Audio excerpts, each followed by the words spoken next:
All right. Good morning, everybody. Good morning. We're going to talk about the biblical calendar and how do we know we got the right new moon to start with, and how do we know that that's how you're supposed to do it, and what is a new moon? Because here's the thing, I can say Passover is on such and such a date, and you just take my word for it. But the Bible says prove all things. We're not supposed to take what somebody says. I talked to a lady a few years ago, and she goes to some kind of a Messianic church down in Charlotte. And I said, do y'all go by the new moon or you go by the Jewish calendar? She says, I don't know. I just show up when they tell us to show up. So I knew they went by the Jewish calendar. So let's ask God's blessing and we will get started. Eternal God, please give understanding to all of us to really appreciate the calendar that you have given us in the Bible, and help me to do a good job in explaining it. In Jesus' name, amen. I've got written on the board here, new moon, and that's a little new moon. That's my rendition of a new crescent moon, a little tiny sliver of the thing. And the Bible, some people say there is no calendar in the Bible. I've heard that over and over. There's no calendar in the Bible. Well, when I hear that, I have to shake my head and think, why don't they study it? There is a calendar in the Bible. The Bible tells you how many days there are in a week. Think, what is a calendar? It's a way to determine time. And so, how many days are in the week? The Bible tells you there's 7 days in the week. How many months are there in a year? The Bible tells us that. How many days are in each month? One gentleman that I used to work for years and years ago, in one of the branches of the Church of God, he said, well, if you didn't have the Jewish calendar, you wouldn't know how many days there are in the month. But actually, if you understand the calendar, the rules of the calendar, you can determine that. I mean, you can, not in advance, because it depends on when the new moon is seen in Israel. But if I want to know what it is, I mean, the Karaites keep up with it every single month. So when you come to the 12th month, you can go back and see how many days there were in each month. But it varies from year to year. For example, this year, Abib, the first month on God's calendar, might have 30 days, but next year it might have 29 days. You say, well, how many days are there in the month? It's either going to be 29 or 30, depending on when the new moon is seen. Now, in a period of 12 months, this is an astronomical rule. This is not a rule the Jews came up with. It's an astronomical law that in 12 months, a lunar month, you'll have 6 months that have 29 days, and you'll have 6 months that have 30. And if you add that up, that comes out to 354 days in a biblical calendar year. Now, we're telling you when Passover is, but here's the thing I want to point out today. The new moon has to be observed in Jerusalem. And until it is actually observed, we can't be 100% certain when the Passover day will be. Now that makes it hard on people because they'd much rather say, well, if we go by the Jewish calendar, they tell us years, even 100 years in advance when it's going to be. But that's not the biblical calendar. Why did God say, observe the new moon, if you could figure it out 100 years in advance? So what if it's cloudy? I'm going to answer that one too. What if it's cloudy? And the Bible has an answer for that too. So the biblical calendar, every question that you have is answered in the Bible. So how many months are there? What about a leap year? When is that? How is that done? So on. So everything that we need to know about the calendar is in the scriptures. And yet I was told when I was a freshman in college, at one of the churches of God that keeps the Sabbath and holy days. I'm being nice, I won't mention names here. But anyway, I was told there's not enough information in the Bible to determine when the holy days were supposed to be kept. And so I asked this fellow who was a Jew, and he was a teacher there of Hebrew. He had been training in rabbinical school to become a rabbi. He was in the Orthodox Jewish religion, and he got into the 70 weeks prophecy, and guess what? He found Jesus. And so he joined this church that we kept the Sabbath and holy days. He added Jesus to his religion. He kept right on going. But he told me, because he'd been to rabbinical school, and in the Orthodox Jewish religion, he said there's not enough information in the Bible to determine the calendar. Well, any question that you've got for me today, I can answer from the pages of the Scripture. Doesn't matter what it is. About the calendar. Anything you want to know. When does it start? How many months are there? How many days are there in the month? How many days are there in the week? When does the day begin? Begins at sundown, right? The Bible tells us that. That's not a Jewish rule. Now, here's what I want to point out to you. We're going to look at the biblical calendar today, the new moon calendar. We're not going to look at the modern Jewish calendar, except for just a little bit. Now, do we have the right day upon which to keep the holy days? The churches that do keep the holy days are sometimes a full month apart. So one of them has to be wrong. They can't both be right. The Jews admit that the modern Jewish calendar that they use, they admit it, that it's man-made. They tell you when it was invented, who invented it, and so on. I mean, they admit this. If you want verification, go to the Jewish Encyclopedia or the Encyclopedia Judaica, the Encyclopedia Biblica, the International Standard Jewish Encyclopedia. Go to one of those Jewish sources and they will tell you. Look up the article calendar and you'll see what I'm talking about. Also, the modern Jewish calendar contains postponement rules which are not found in the Bible. Now, I spent an hour looking for that which came right out of Maimonides' famous book, The Sanctification of the New Moon. He lived in the Middle Ages, I think the 1500s, I believe. I'm not sure, I forget now. But anyway, he had all these postponement rules for the modern Jewish calendar. And I didn't find that sheet, but I found where there's a Christian site here that lists them. And the man who did this was actually a Sabbath-keeping, holy day-keeping Christian minister. And here's what he says. This come out to be about 4 pages. I'm just going to read you a few highlights. They have 4 postponement rules. Now, the average Christian today, they're not aware of this.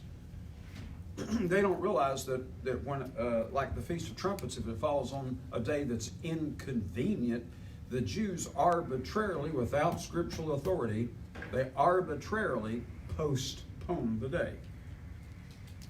When I first studied the calendar, I called up an Orthodox rabbi. I think he's Orthodox. Certainly not a Christian rabbi. He's either Orthodox or Reform rabbi. They have different types. Down in Charlotte. And I said, I'm studying the Jewish calendar. And I had some questions for him. And one of the questions I asked him was, is the modern day Jewish calendar found in the Bible? All these postponement rules and all that. He said, no. I said, well, is it 100% oral tradition? He said, yes, it's 100% oral tradition. Now, what did Jesus say about following traditions of men, and especially Jewish traditions? Matthew 23, the Pharisees sit in Moses' seat. When they're teaching you out of Moses, that's fine. He said, but don't do what they do. And that's what we've been doing if we follow the Jewish calendar. He also said in Matthew 15 and also in Mark chapter 7, he said, don't worship me with their traditions, because they're making the word of God of none effect. That's Mark 7, verse 13. He said, your worship is in vain. So we have to be very careful about following the Jews blindly. But there are churches today that will tell you, and the reason I want to emphasize this, we've had students to graduate from this college and go and because most of our students come from Charlotte, go and join one of these other groups and just keep the holy days whenever they're told to keep them. Because they didn't learn what I'm teaching you today. They didn't get it. They didn't say, wait a minute, I've got to follow Jesus Christ. What calendar did he use? Now, if you think it doesn't matter, then go ahead and keep Easter and Christmas and Halloween and Ash Wednesday, and just might as well just do anything like that. But if you really want to be right with God, you got to keep the days when he tells you to keep them, and you're not keeping them if you keep them on the wrong day. Well, I keep the Sabbath. I just keep it on Sunday.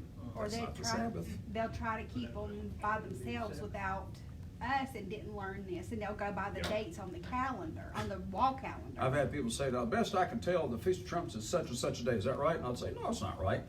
You see, we're supposed to start the month with the new moon, which that brings up another interesting question.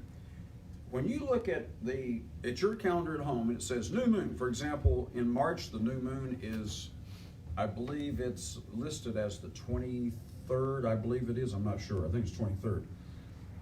But that's not the biblical new moon, that is the conjunction. The biblical new moon is when you see the crescent. Now, that's well attested by many authorities, all historians who talk about the calendars of different nations will tell you that. The conjunction, let me tell you how that got started. In the 1930s, the scientists put their heads together and tried to come up with a consensus as to what we will call the new moon. Some of them were going by the ancient new moon using the new crescent. Some of them were going by the conjunction, and it was causing confusion. So they came together and they said, since the conjunction is mathematically easier to determine, let's just all agree that we're going to call the conjunction the new moon. They agreed with it. So on our calendars, what is called the new moon is actually not the biblical new crescent, it's the conjunction. Now, if you don't know what that is, and there's probably, I think all of you know, but there may be somebody watching over the internet that doesn't know. The conjunction is when the sun and the earth and the moon line up in a straight line.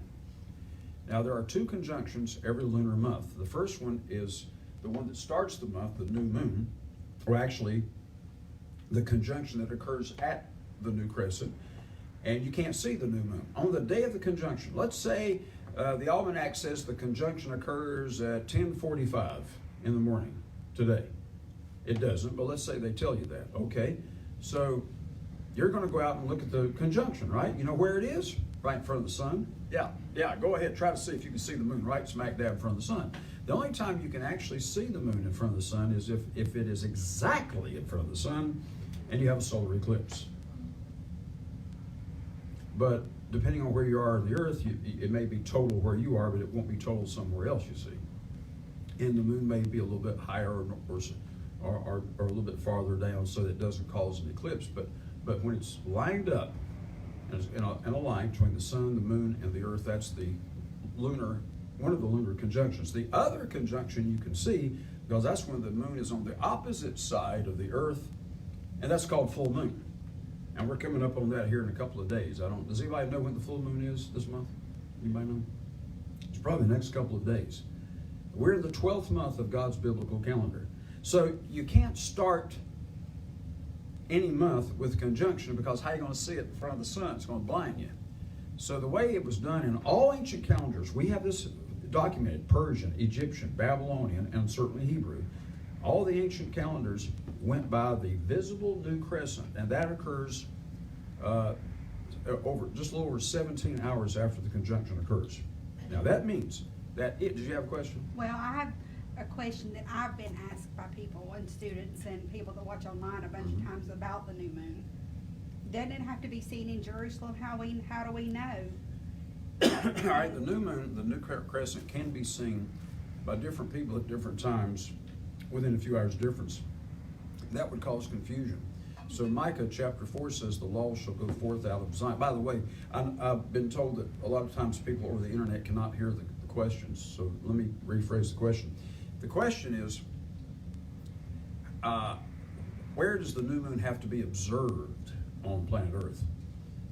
People could literally observe it over the Mississippi River, and everybody west would see it, but nobody east would see it.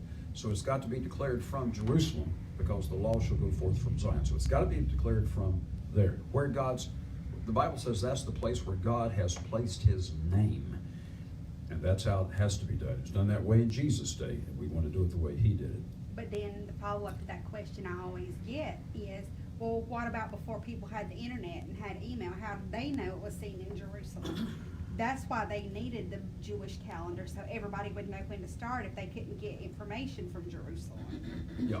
Yeah, before the days of the internet. And the question is, what about before the days of the internet? How did they determine it?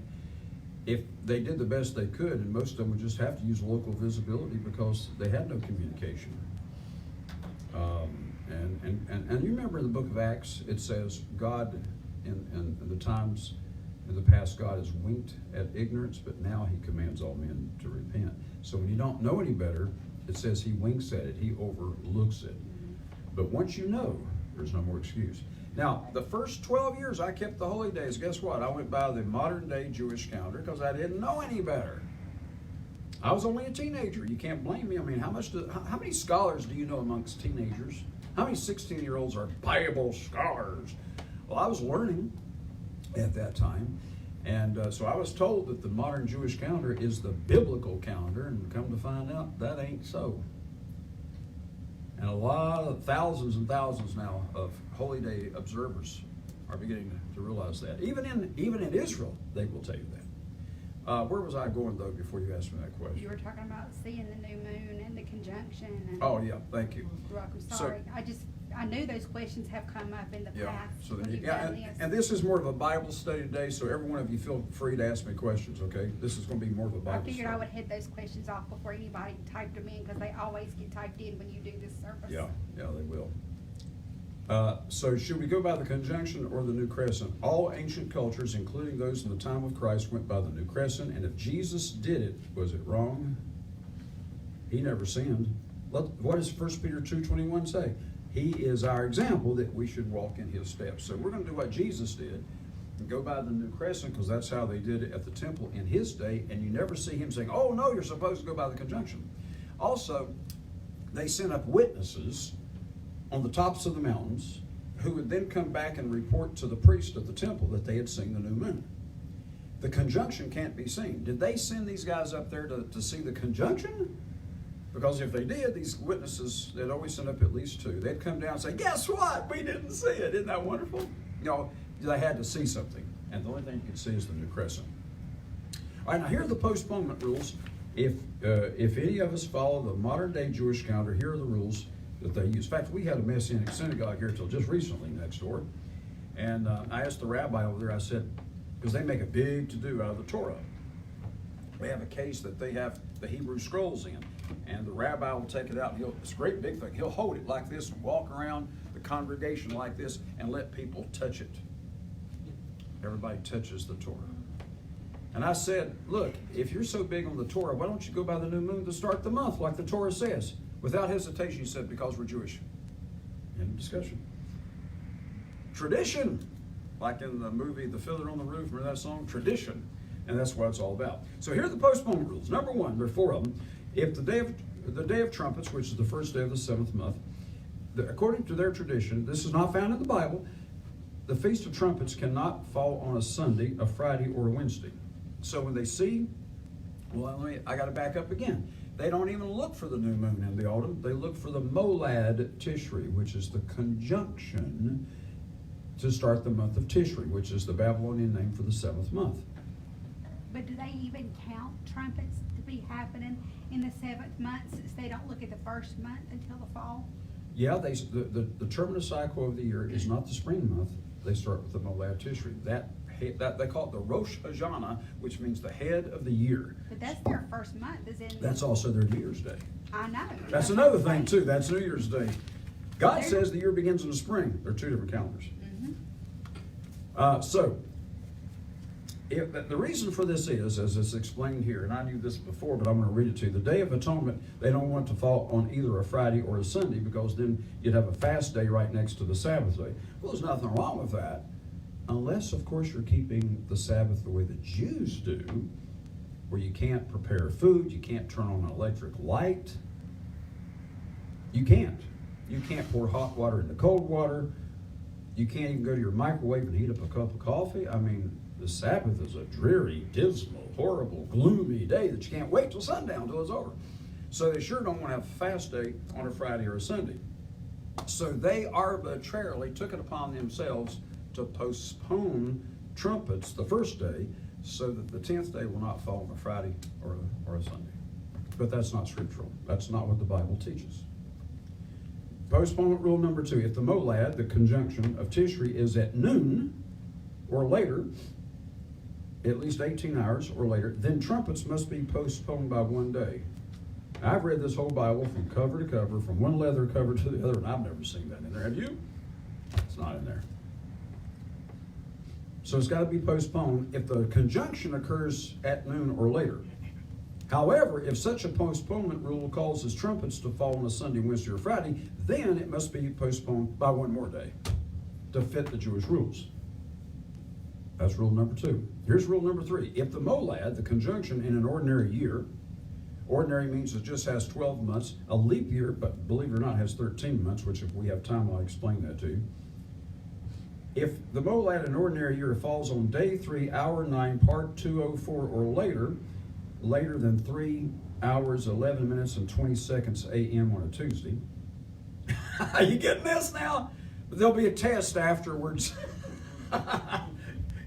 Then trumpets must be postponed 2 days to the Thursday. But Wednesday's not permitted.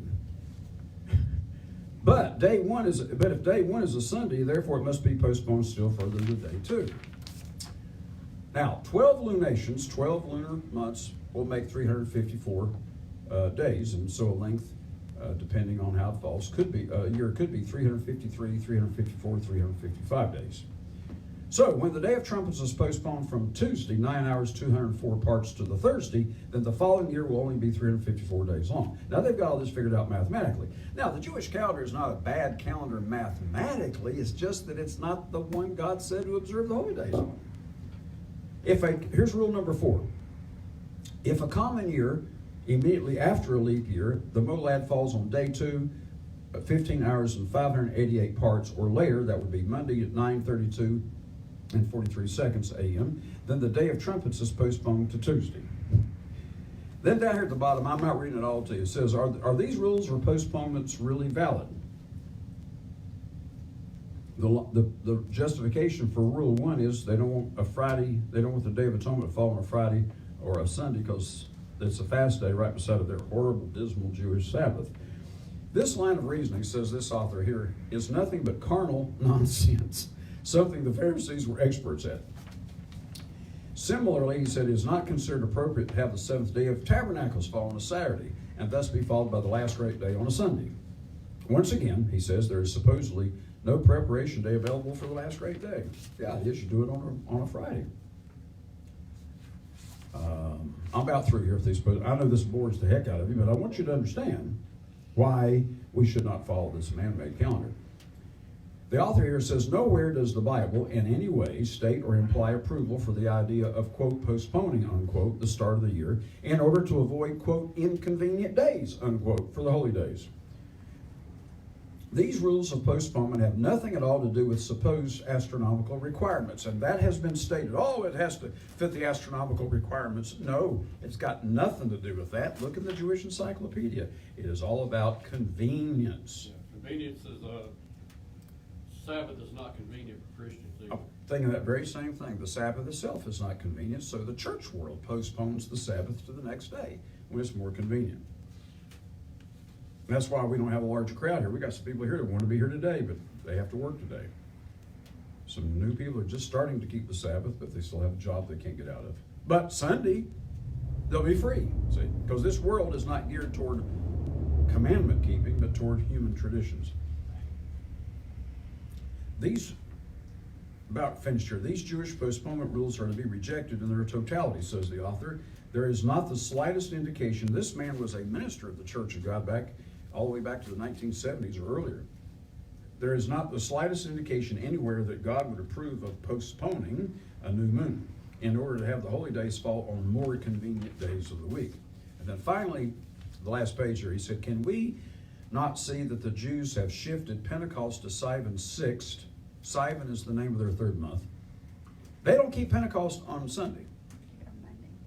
They keep it on Sivan 6th, the 6th day of the 3rd month. So I've heard people say, we've got to go by the traditions of the Jews because God gave the calendar to the Jews. We're required to go by them. No. And you know what they quote? Romans 3, verses 1 and 2 says, God gave the oracles to the Jews. The oracles doesn't mean traditions. The Greek word logia means the written word. From Genesis to Malachi, God gave them the writings, the scriptures. That's what it means. Look it up. And I've read that in Greek, and I know what it's saying there. That's why they translated oracles, because it referred to sacred writings. God gave the sacred writings to the Jews to preserve, and to this day they've preserved it. It doesn't say God gave them all their crazy oral traditions, which Jesus said, don't you do that. Don't you have anything to do with that. Their traditions are man-made. Now, not all of them are bad, but they're unnecessary. Like a fellow that I know, I'm acquainted with him. His dad was an Orthodox Jewish rabbi. He's still a Jew. He's not a Christian, but I've met him, talked with him privately. And when the Bible talks about they came with unwashed hands, remember that? They didn't wash their hands in Matthew 15. They said, your disciples aren't washing their hands. As this man explained it to me, growing up in the Orthodox religion, he said, that's not washing your hands with soap.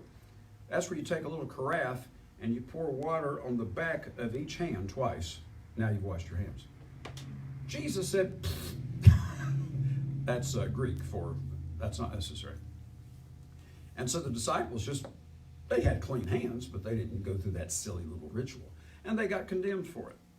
And Jesus, then, you can read that in Matthew 15, what he had to say about that. It was ridiculous. So they didn't follow those traditions. But here's what he said. The Jews People have said, well, you got to go by the oral traditions of the Jews. All right, let's say that's true. So we're going to follow the Jewish calendar without question. Then how come we don't keep Pentecost on 7 6? Why do we keep Pentecost 7 weeks after Passover, always on a Sunday? Because that's what the Torah says. Leviticus 23 verses 15 and 16 says you're to count 7 Sabbaths. The Sabbath is Saturday, and that's 49 days. He said, God said, then add the next day, and you will number 50 days. Well, the next day after Saturday is not 7 6, is it? It's Sunday. Anybody have a question? So if we're going to follow the Jewish calendar, hey, then follow it and keep Pentecost on the 6th day of Sivan, but we will not be having a service here that day. So he said they've shifted Pentecost to 7 6. They've shifted trumpets, atonement, tabernacles, and the last great day by postponing the whole calendar when it would have otherwise been inconvenient to them. So that's about the postponement rules. Now, is there a calendar in the Bible? In So Genesis. the only thing that really matters is that, Yeah, you go by the New Crescent. without a doubt. How simple is that compared to that? Yeah, this is so hard. That just tells me that there's no order in what they Yeah. change. That tells me order right there. And God is a God of order. Well, that's no different than the Christian church keeping the pagan holidays because it's the days they want to keep. Yeah. They want to keep this calendar to make Yeah. it convenient for them. They wanted to, that's the whole thing. It's about convenience entirely. Yes, sir. The Bible says, remember the Sabbath to keep it holy. If you look at the calendar, Saturday is Sabbath. It's the 7th day, yeah. But it's inconvenient, see. So the church world is doing exactly what the Jews are doing. They're postponing God's days when it's inconvenient. Now, to show you that there was a calendar, I'm going to go to Genesis. Yes, ma'am.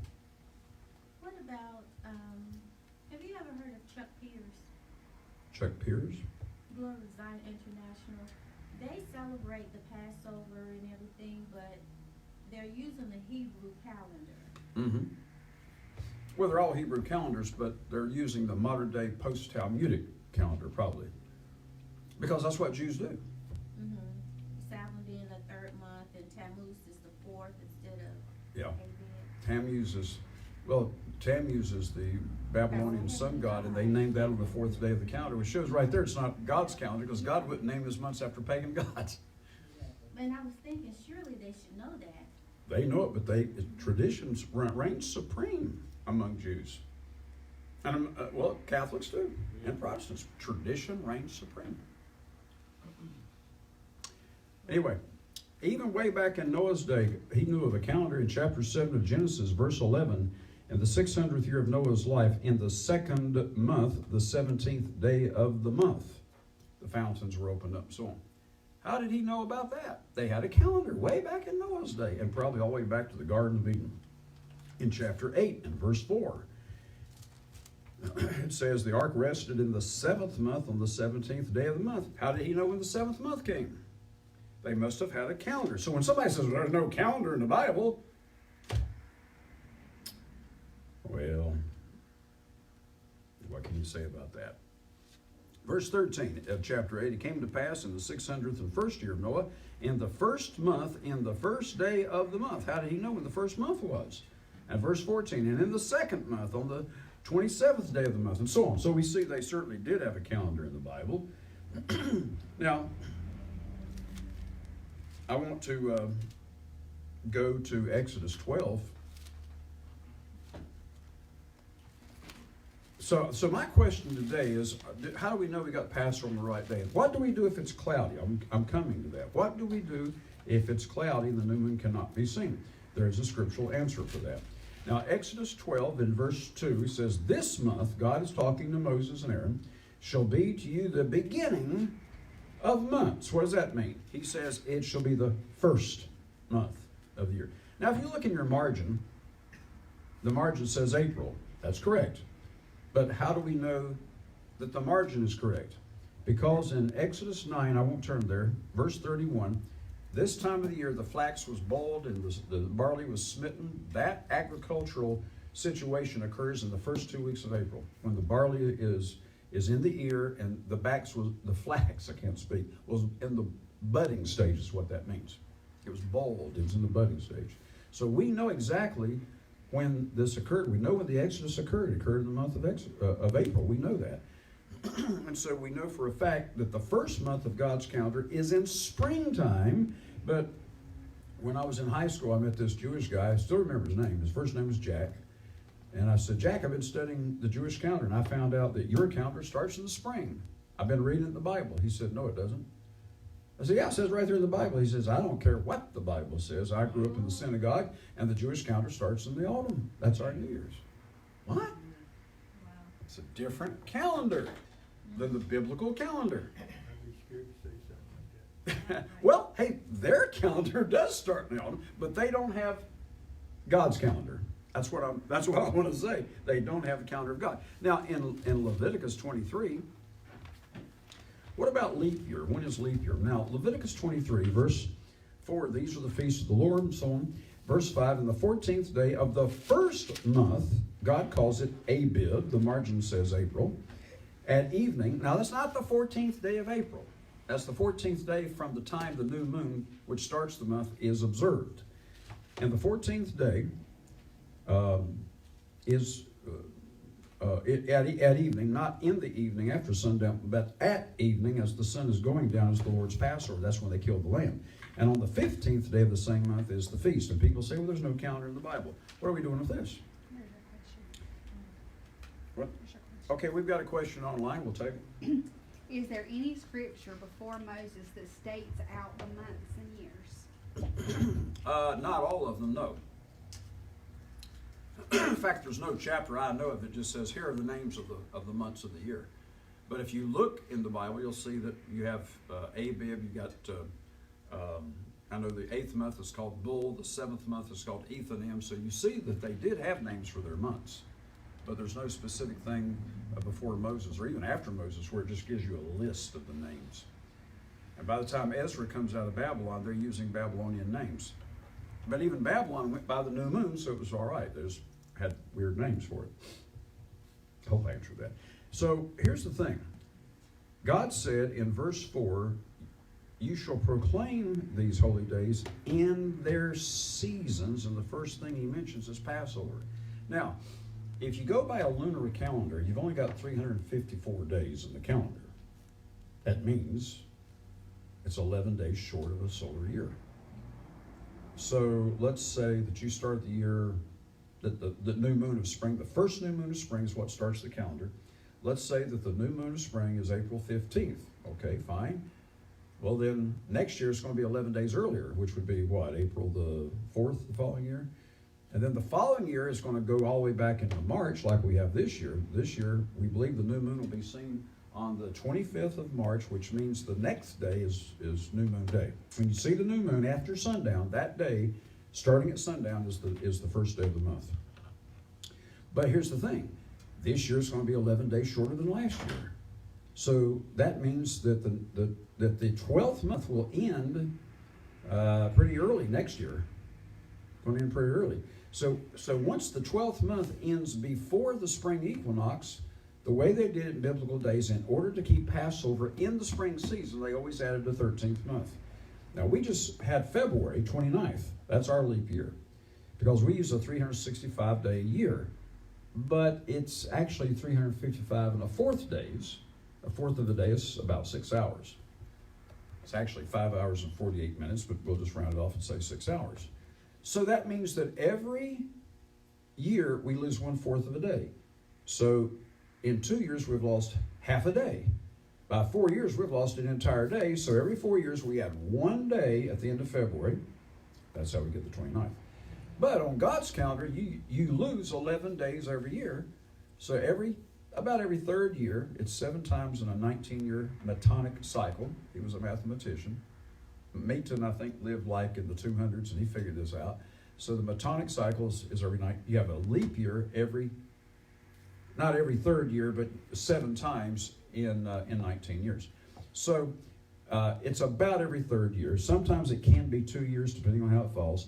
But you've lost, like this year we're going to lose 11 days. Next year we're going to lose 11 days. That's 22 days. The next year we lose another 11. That's 33 days. We've lost a whole month. So about every 3 years you add a 13th month. Now that's how even the modern day Jewish calendar does it, because you got to do it that way. You have another question, okay? We didn't hear the answer. There was a glitch. Can you repeat? To what question? We didn't hear the answer. There was a glitch. Can he repeat? Oh, I guess maybe the answer to, is there any, it's the same person that asked the question about, is there any scripture before Moses states out the months and years? Yeah, the answer is no. There's no scripture that actually states that. Yeah. That's my assumption, because it's the same person that asked that question. Okay, that would be that's what he's looking for then. So that's how we know to keep the seasons, to keep the holy days in their seasons. But we're going to get to that thing about what if it's cloudy, because there's scripture for that. Remember 2 Timothy 3:16 says all scripture is profitable for doctrine, reproof, correction, and for instruction. So all scripture is profitable for instruction. Noah, if you go back and study the days, you find out that each month had 30 days in it. And if he was going to buy a lunar calendar, there ain't no such thing as a, you don't have, in all the years I've been studying the calendar, it's been since I was age 30, going by the biblical calendar, I've never seen 5 months in a row that had 30. It's possible, but it's very, very rare that ever happened. But I've never seen it. So, what was Noah doing? Remember, they just had this huge flood, right? And it was cloudy. Now, even after the rain stopped, you know how it is, even after the rain stops, sometimes it stays cloudy. So, and sometimes it can be cloudy for several days. Well, after that huge worldwide flood, it must have been cloudy for months. And so what he automatically did was he added, the new moon can be seen after the 29th or after the 30th. But every lunar month has at least 29 or 30 days. So to this day, the Karaites, who still go by the new moon, in Jerusalem, they still go by the new moon. They don't go by the Orthodox Jewish calendar. What they do is when it's cloudy, at the end of the 29th, they automatically add the 30th day. How did they come up with that? Because that's what Noah did. Noah had at least 5 months in a row there, 30, 30, 30, 30. Well, that's probably not realistic, but that's what he did. In fact, in all the years, I've been studying the calendar now, all these many years, and I think last year was the first year that it was actually cloudy for the first day of the first month, and so it was postponed to the next day. You say, but then you're using a postponement rule, but this one's biblical. Now, Jesus used the exact same calendar that was being used at the temple in that day. And so if he went along with it and never criticized it, then we should too. So the only biblical postponement is when you can't observe the new moon. God said you have to observe it. Well, what if it's cloudy at the end of the 30th day and you still can't observe the new moon? Since a lunar month cannot have more than 30 days, you automatically start the next month because, you know, it may be cloudy the next day, the next day, the next day. It may be cloudy for another 10 days. And then by the time you get ready to finally see the moon, it's already a full moon by that time, you know. So no, you have to observe the 29th day. That's the only day in question, the 29th day. Will we see the new moon tonight or will we see it tomorrow night? And so the Karaite Jews in Israel, at the end of every lunar month, they actually send people out there to the mountains to look for the new crescent moon. And if they see it, the next day is day one. If they don't see the new moon, then the following day is day one of the month. So they don't even go look on the 30th. They don't need to go look on the 30th because they got to start the month regardless. Good question. Any other questions? Yeah, I do. I have a question. Okay. As it relates to leap year, I know last Saturday was the 29th of February, and I know I got up and I kind of studied it to see, because I never really understood it, but I started studying it. So I hear this one part that I do understand, but I don't understand the second part, which the one part is, according to what I studied, you can tell me if it was wrong or Okay. not, but the Earth revolves around the sun, and it takes you 365.25 days. But we know it ain't a 0.25 days, so that's why it takes 4 years, which is 0.25 times 4 to be an extra day, to get that Right. extra day in a year every 4 years. Every I 4 understood years. that. Okay. I got that part. The part I didn't understand that's confusing is why. Meaning, because I think you said, and I think I might have studied a little bit about, we have to have that extra day every 4 years in order for it to balance. To balance out, you have to have that fourth, that leap day, yeah. Okay, but according to what I was studying, again, that could be wrong because I was going by the internet and Google Yeah. and all that, Yeah. which was, it was something about the stars is how they knew. And that's why I said that's the part that I probably. Yeah, I don't know what internet site you were looking at. They don't need to look at the stars. All they have to do is realize that we're losing 5 hours and 48 minutes, almost 1/4 of a day, every single year. Because we can't have a day that's only 5 hours long. Right. So they just drop it, forget about it. So that means we're always, now this year we're exactly right, but after the next year we'll lose 5 hours again. Then the following year we lose another 5 hours and 48 minutes. So at the end of 4 years you just have to add that back. It's got nothing to do with the stars. I don't know what internet site you were looking at. Well, Yeah. I had it. Yeah, what's the Two question? more questions. Two more, okay. Okay. Oh, so we do see with Noah, question mark, what is the scripture? About Noah? Yeah. Well, Somebody else posted, start with Genesis. chapter 7. 7. It'd be chapter 7. When you look at chapter 7, it tells you when the thing started on the 17th day of the month, and then when it ended. And you look at and then it tells you how many days it was. Verse 24 of chapter 7, the waters prevailed upon the earth 150 days, and then you divide that up, you'll find out there was 30 days in the month divided up. So he must have been adding, and so the Jews are correct in saying, okay, if you can't see the new moon, you have to add that 30th day automatically. And so there's nothing wrong with that. And that's how Jesus did it. There's no question. Before I take that question, let me explain to you. We believe we'll see the new moon. We and the people in Jerusalem is what I mean. We believe that we'll be seen on the evening at the end of the 25th of March. But if it is cloudy, the Jews over there will automatically add one day to make the month 30, just like Noah did. And so that means that the first day of the month of Abib will not be the 26th of March, but it'll be the 27th, which means Passover, the high days, everything will be moved by one day. All right, what's that question? I thought the 30-day concept is from the Gregorian calendar. No, Gregorian calendar has nothing to do with God's calendar. Gregory was a Catholic pope. He's got nothing to do with the Bible. Yeah, had nothing to do with that. And at some point during the cycle of the year, say, everything will add back up because they'll eventually see the new moon. Yeah. Yeah, It could be on any day. that's right, yeah. It might be 27 days. It could be because it depends on when they see the next new moon. So it all kind of equals back out. It equals back out in a month or so, yeah. Now we know that the early church went by the new moons because Colossians 2:16, Paul said, don't let your Gentile neighbors, these heathen, unconverted, unsaved neighbors, judge you in meat or drink, what you eat or drink, the Greek says, or in respect to a holy day, the new moon, or the Sabbath. The word days is in italics there. So we know they were observing those things. Otherwise, why would their Gentile neighbors be judging them, relating or in respect to those things if they didn't see them keeping Passover, putting the leavening out of their house? They didn't see them keeping Pentecost. They didn't see them keeping the holy days of the Old. And how did they do it?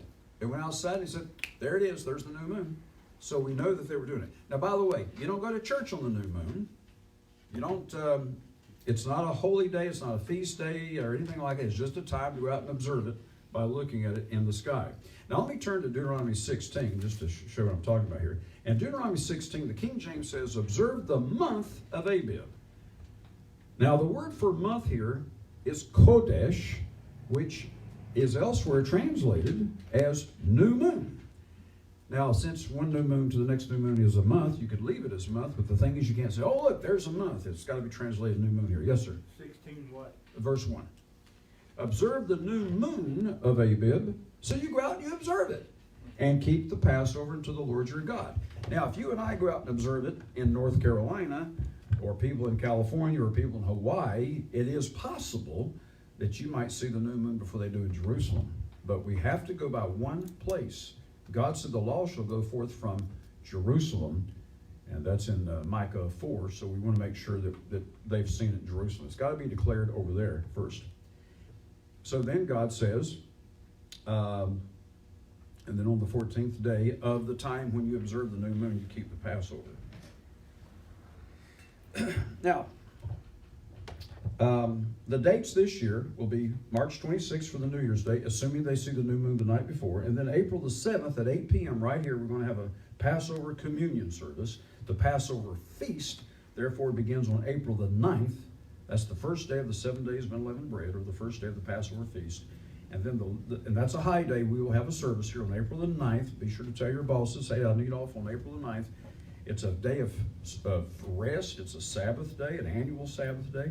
And then on April the 15th is an annual Sabbath day. Again, we'll have a service here at 10:30. Now, we have in the past gone out and eaten at a restaurant at that time, but it's so hard to go out to the restaurant and say, hey, manager, does this have leavening in it? Does that have leavening? So Because sometimes they look at you like you have three heads and don't understand what you're they don't even know asking. what leavening is, some of these guys. So we'll wait till Pentecost to have a holy day feast and go out to the restaurant. Now, there will be no service on the wave sheaf. The wave sheaf is the Sunday during the week of the Feast of Unleavened Bread. By the way, this year the wave sheaf falls on Easter.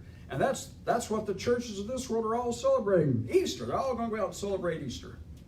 And yet God didn't say to have a service on that day. It is not a high day. It's not a holy convocation. It's not a day of rest. It's a work day.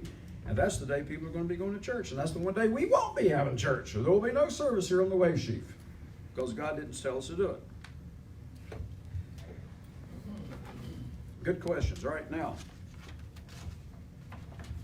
what do the Jews, even the Orthodox Jews, believe about their modern day calendar?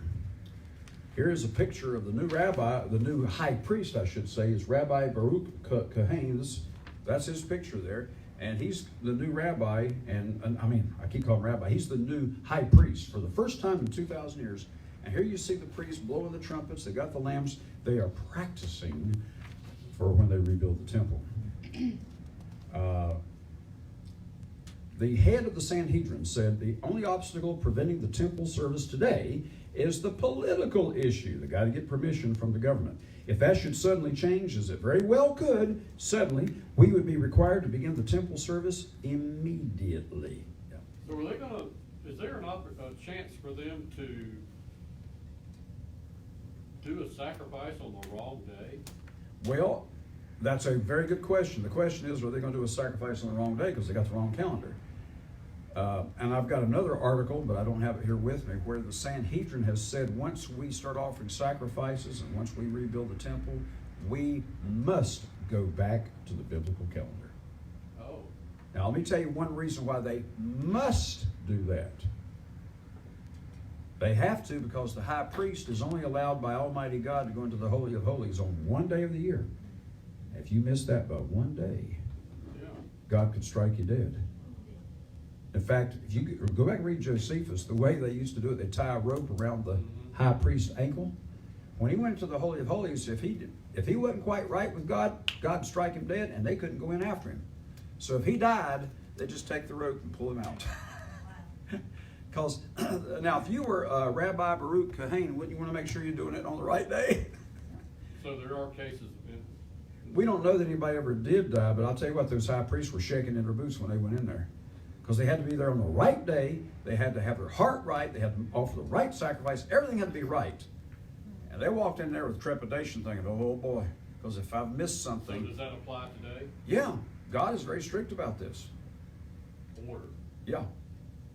So that's why they're going to go back to the biblical calendar, because the high priest wouldn't want to go use the calendar they're using today because they know it's wrong. He said, Rabbi Kohen, K-A-H-A-N-E, he's the high priest. He said there are no sacrifices required now. They don't have a temple. He said that to Breaking Israel News, one of the Israeli news services. However, he added, that could change overnight. In any case, he said, it is clear that we need to be prepared to have everything ready. So that's why they've been working so long to get this ready. When asked how long it would take to begin sacrifices, if it became permissible, he considered carefully before answering, quote, if the government decided to permit it, it would only take a few weeks to make preparations, even to do the Yom Kippur service. And that's the Day of Atonement. That's the one he's afraid of. Here's an actual picture of an altar they have. And I don't know if you can see this or not. Here is a priest walking up to the altar and laying the sticks there on the altar. I mean, they're already practicing how to do all this. And I won't read all this to you for time's sake, but he said here, the world can rest assured, this is what Breaking Israel News said, that as the moment those changes should occur, the political changes, the Jewish people are prepared. They are ready to go now. I was reading something where they had a mobile altar. A mobile altar. A mobile altar that was already ready and built to where they could move it in there in the right spot within Wow. a couple of hours' time. So once they get the Built word, with correct stone, Mhm. correct materials Wow. that's required that's to do interesting. that. I heard that. For those of you on the internet who didn't hear that, they now have a mobile altar so that whenever the word goes out to start offering sacrifices, they can just roll that thing in there and they got it ready to go. So they'll be starting this very soon, and they can start it overnight. Now, Maimonides was the guy who wrote down all these, he didn't come up with it, he wrote down all these postponement rules. Hillel II in the 4th century introduced a new calendar. This is a quotation now. The title here is Modern Day Jewish Calendar is a recent invention, it is not the biblical calendar. And this is readily acknowledged by the Jews. So he came up with a whole new calendar. Maimonides also admits in his book, The Sanctification of the New Moon, that the calendar introduced by Hillel was not of antiquity, it didn't go back to Bible days, but was of recent origin. Recent, comparatively speaking. Now here's something from Philo, who lived in the time of Christ. Listen to this. He wrote, quote, Moses puts down the beginning of the vernal equinox as the first month of the year. In other words, he's saying that the first month begins at the time of the vernal equinox, not in the autumn, the way the Jewish calendar today is. This is from Breaking Israel News. I don't know why they call it breaking. It should be breaking news, wouldn't it? But anyway, that's what they call it. Sanhedrin appoints high priest in preparation for the third temple. That's another picture of him right there. Here's an article. This came out in 2016. This is a few years old now. Sanhedrin performs rare biblical commandment not seen for 2,000 years. And for time's sake, I won't read it to you, but what it simply says is they are now starting as of 2016 to send up 2 witnesses to observe the actual new crescent moon to come back and stand before the Sanhedrin and give a testimony that this month has started. He said, though we have received witnesses in the past, this is from the prophet, Hillel, he's the head of the Sanhedrin. He's the spokesman for the Sanhedrin. Though we have received witnesses in the past, this is the first time we've done it publicly. That was of 2016. But they still don't start the month with that because they're still using the Jewish calendar.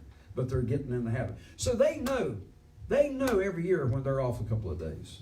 But they still go ahead and do it the Jewish way. They're waiting to rebuild the temple.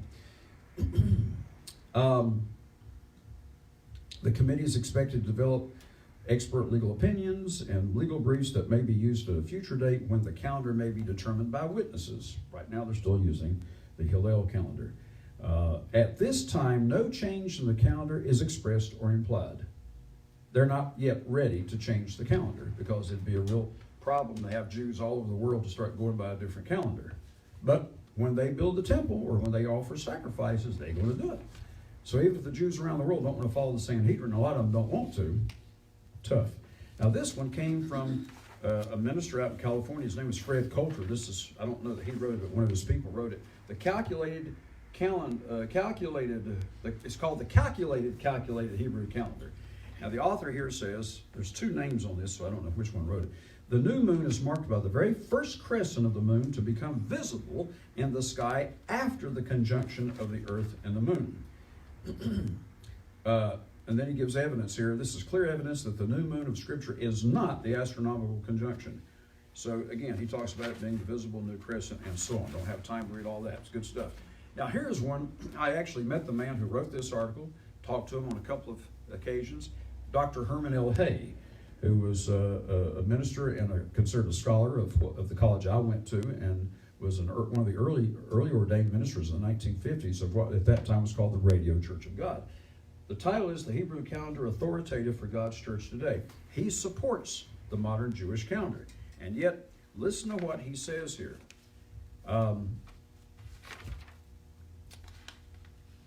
He says, it is all a question of government about the calendar. The kind of evidence, I'm quoting Dr. Hay, the kind of evidence that men demand so as to prove the authoritativeness of the Hebrew calendar, the modern calendar, does not exist. You can't go to the Bible and prove the modern Jewish calendar. It won't work. He said the Pharisees in biblical times put major emphasis on precise visual observation of the first faint crescent of the new moon. But it was changed in the 4th century. So in Jesus' day, they were doing it right. But it was all changed in the 4th century. The Romans finally put an end to visual observation of the new moons by the Jews. The Jews' chief leader in that day, Hillel II, was forced to institute the authority of the fixed calendar in the 4th century, the middle 4th century. That was the first time that they ever had such a calendar. The Romans did that. The Romans forced the Jews to come up with a whole different calendar. Now, let me tell you what. They didn't have email and cell phones, so when they saw the new moon in Jerusalem, they would send up a smoke signal, and many, many miles away, they'd see the smoke signal. So then those people would send up a smoke signal to people farther on down. Well, the Samaritans were always causing trouble, so they would deliberately send up a smoke signal one day early. And it was causing them to get into a war, and that violated Pax Romana, Roman peace. So the Roman government said, look, you guys are about ready to have a major war over the smoke signals, so no more smoke signals. That means you've got to come up with a different calendar that does not use the new moon. So Hillel II did that. Now They this were was doing it for a humane reason, for a humane reason. supposedly. Yeah, they were doing it for a humane reason, and so therefore there was no war apparently. But they also perverted the biblical calendar and came up with a wholly man-made calendar. Hillel had to do it because this was in the middle 300s. At that time, the Catholic Church had a lot of influence. And the Catholic Church put people to death if they didn't do what they were told to do. So he makes a statement here that's rather interesting. He says, a change in the calendar lacks biblical authorization. And yet he uses the modern calendar, so go figure. So the Samaritans was doing it just for fun. Their Samaritans were doing it to spite the Jews, and that was causing problems. So that's the reason the Roman government forced Hillel to create a whole new calendar. Now this is from the Jewish Encyclopedia. Just a quick quotation. I'm quoting. The Jewish calendar may be divided up into 3 periods. Number 1, the biblical period. Number 2, the Talmudic. And number 3, the past or post-Talmudic. That's the one they're using today. The first rested purely on the observation of the sun and the moon. That was it. And the one they have today is entirely on mathematical reckoning. The Jewish Encyclopedia states that the months were based upon visual sighting of the thin crescent. So the 3 periods, the one we want to go by is the one that Jesus used, the biblical calendar. The Talmudic calendar came out in the 200s, and the post-Talmudic calendar was a very long development that was finally finalized in around 800 AD. That's a very modern calendar. This is from Webster's Dictionary. The first month of the Jewish ecclesiastical year is called Nisan. It begins at the spring equinox. Right, that's true. This came out in 1999. The Jews scheduled holy days to suit themselves is the title.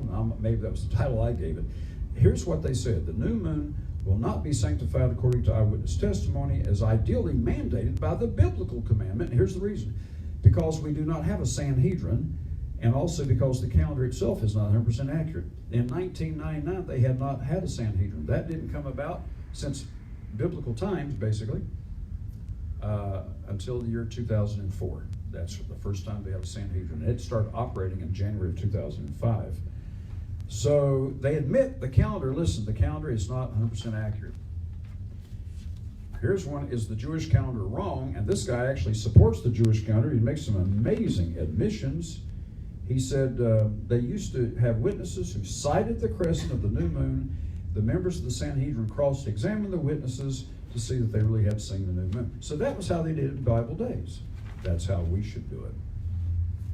Hillel, he says, Rabbi Hillel II created a fixed calendar that all Israel could use to keep the months without relying on observation of the moon.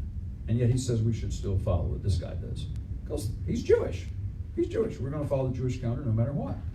The fixed calendar, he admits, is not a perfect system.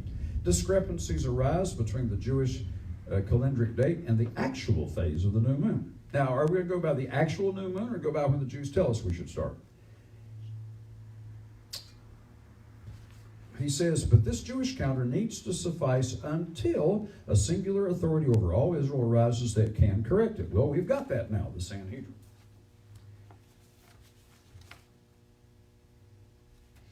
Now here's where another man, at a lecture at a scientist convention at Ariel in Samaria, Professor Ariel Cohen stated, quote, since the Hebrew calendar is in error, not, well, maybe it could be, or it might, no, it is in error. Since the Jewish calendar is in error, why don't we correct it now? And they say, well, it caused too much trouble. Then the final one here, and we'll conclude. This came out in April of 2017.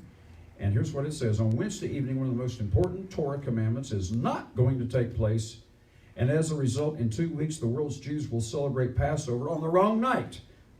Now, where did this come from? This came from a Jew, Adam Elihu Berkowitz, from Breaking Israel News from Israel. And he says Passover is now being observed on the wrong night if you go by the Jewish calendar. He said one of the most important Torah commandments is not going to take place. They are not going to go by the visual observation of the new moon. The Sanhedrin will meet on the Mount of Olives in Jerusalem on Wednesday as the sun sets to observe the new moon. Now this event is meant as a small first step towards reinstating this important commandment of establishing the calendar via witnesses. But they still won't do it. To this day, they still are keeping Passover according to the Jewish calendar. What is the punishment for that? Huh? What? What is the punishment for that? What is the punishment for that? I don't know. Because the Bible says God winks at ignorance, but they know they know that they're doing it wrong. He said here, reinstating the new month and witnesses appearing before the Sanhedrin will be the true beginning of this redemption. The new moon is God sending us a sign of new beginnings and for us to establish Passover in its time, at the right time. Well, anyway, I think I've made my point today. I don't know if there's anything else there I need to read.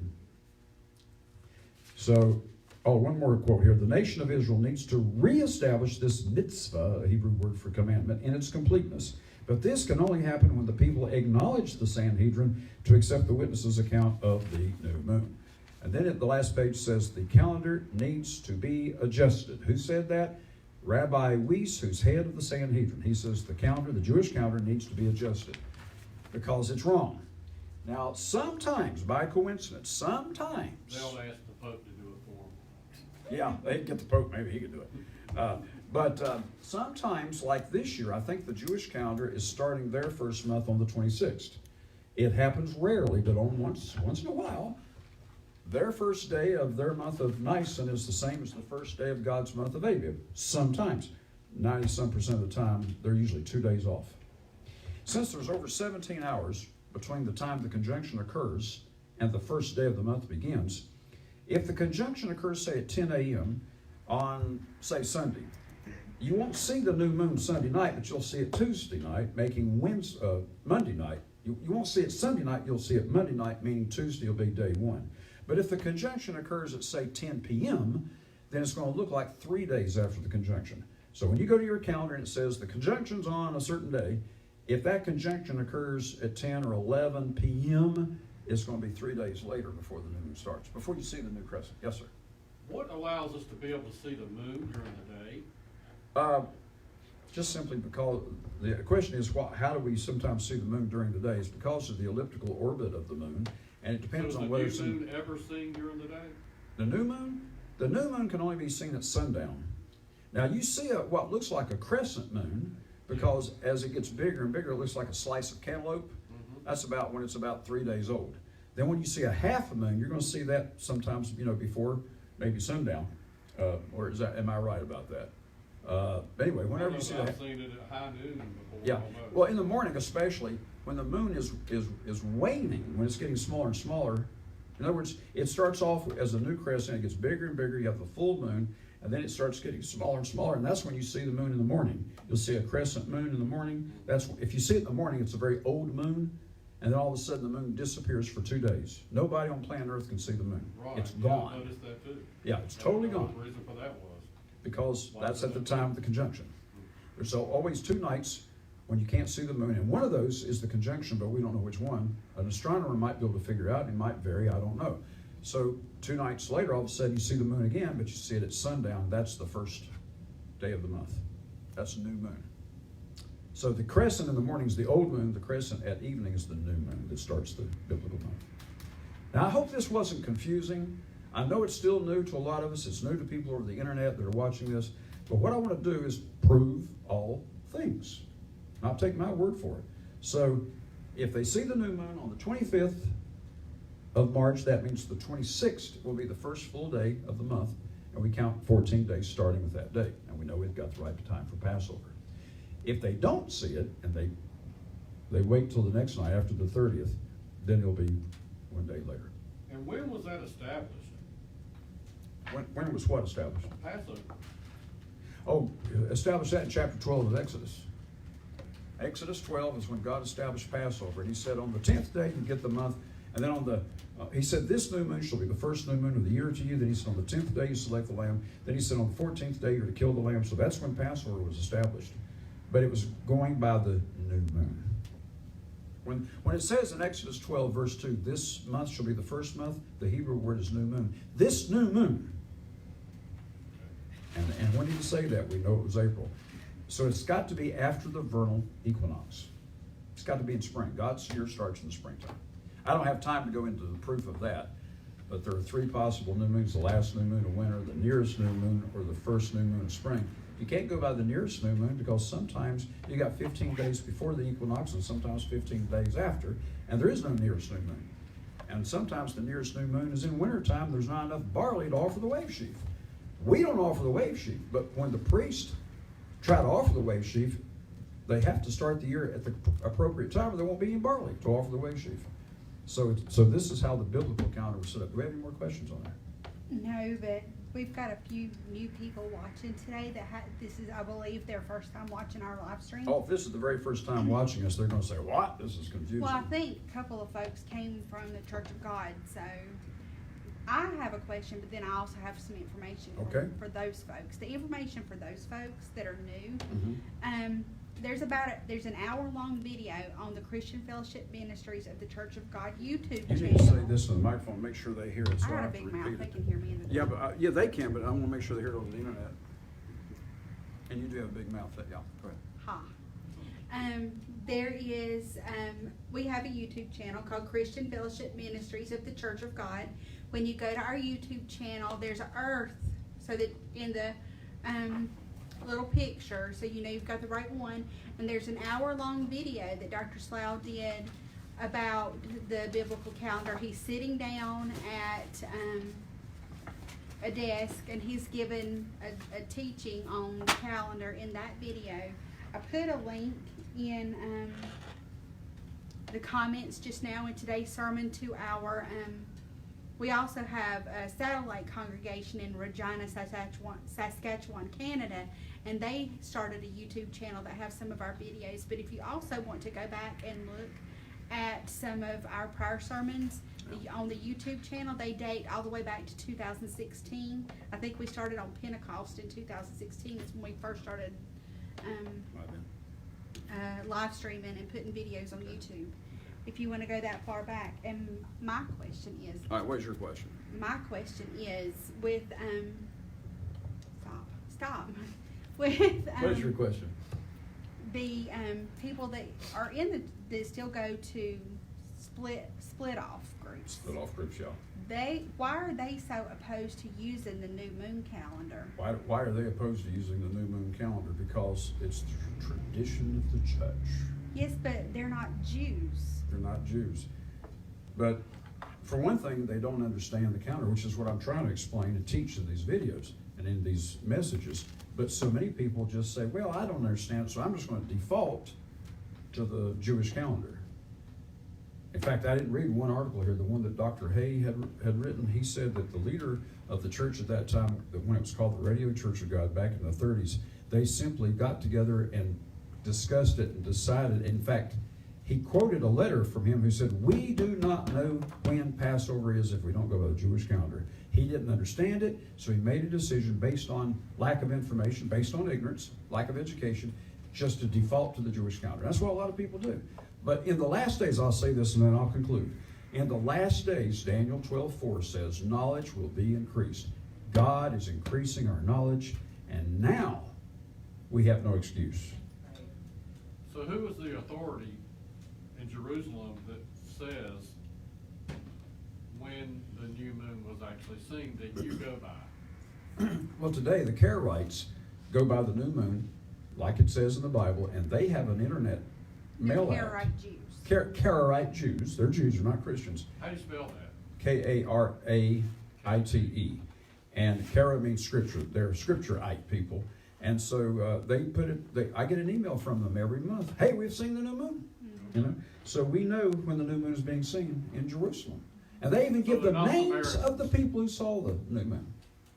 The names and the exact hour and minute when the new moon was seen. So yeah, we've got witnesses.